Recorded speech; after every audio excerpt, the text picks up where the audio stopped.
নমস্কার, মিঠুস কিচেনে সবাইকে স্বাগত। কেমন আছেন? নিশ্চয়ই ভালো আছেন, আমরাও ভালো আছি। আজ আমি কাতলা মাছের পেটি নিয়েছি।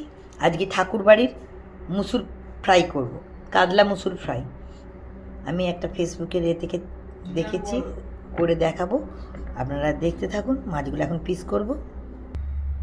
মাছটা এবার আমি পিস করব, পিসটা করে আপনাদের দেখাচ্ছি। মাছগুলো কাটা হয়ে গেছে এরকম সরু সরু করে, একদম, নাহলে সরু সরু না করলে ভালো লাগবে না খেতে।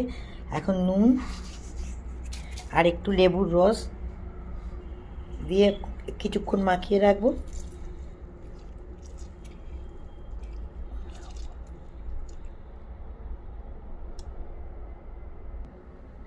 এর নুন আর লেবুর রস দিয়ে মাখিয়ে রাখলাম। এরপর মশলা দেব, একটু নুন হলুদ দিয়ে মজে যাক। তারপর এবার কাতলা মুসুর ফ্রাইয়ের জন্য মশলা করব। তার জন্য নেব কাঁচা লঙ্কা, রসুন, আদা মিক্সিতে দিয়ে দেব। আর নেব ধনেপাতা, পরিষ্কার করে ধুয়ে নিয়েছি, ফ্রেশ ধনেপাতা। এটা পেস্ট করে নেব, পেস্ট করে নেব। এতে নুন লেবুর রস মাখানো আছে। এবার এই মশলাটা দিয়ে দেব।